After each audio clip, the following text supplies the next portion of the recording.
The best of Bordeaux have come to the Bay. I worked for 6 years as a winemaker in Saint-Emilion, so coming back to see old friends and taste what's been going on since then, and quite a lot. With two vintages like 2009 and 2010 in Bordeaux are phenomenal vintages, and there's some beautiful wines. The Saint-Emilion, out of all the Bordeaux type wines, to me, in terms of pleasure and appeal to a broad spectrum of wine drinkers, is really the name that comes first in Bordeaux to me, because of the Merlot, the seductive quality, the aromatics, and also the balance. The wines of Saint-Emilion are made up of mostly Merlot with just a touch of Cab Franc to add a little spine to the wine. I think the most important thing to know is the fact that Saint-Emilion is a place where the Merlot is a king. I think it's probably the best place to produce Merlot in the world. They're much more supple than their neighbors across the river in the Médoc, and much more drinkable and more appealing for me. It's one of my favorite wines of the world. I got to ask you this question only because my husband loves to tell this story about you. Your wife told him that you got into wine because you were on some trip to France. It is a true story. I ordered a glass of milk and the waiter looked right at me and said, "Milk is for babies." And I was 9 years old and he brought out a glass of red wine.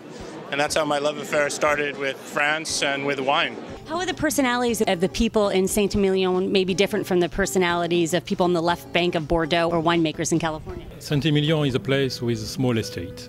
So wherever the people are, they are always very close to their earth, to the soil, to their vineyard. And they are all very passionate because it's small, small company, and you have to be involved in everything, in the winemaking, in the vineyard, in the marketing. And to do that, you have to be passionate. They are all crazy about their wine. Anytime I talk to anybody about Saint-Emilion, they say they love it there. It's one of the most fabulous places, and they love the wines. Why do you think the area resonates with people so much? I'm working in Saint-Emilion for only 3 years.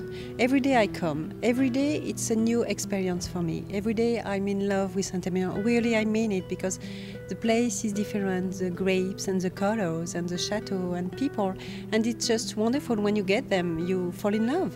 What I really appreciate about wine is some people might go their whole lives and they might never be able to visit such a beautiful area like Saint-Emilion, but they can certainly try the wines. And sometimes when you drink the wine, it kind of transports you and lets you travel to different regions or places of the world you might never go to. Exactly. You just have to close your eyes and think deeply about it, and you will be in Saint-Emilion. Saint-Emilion, it's hilly.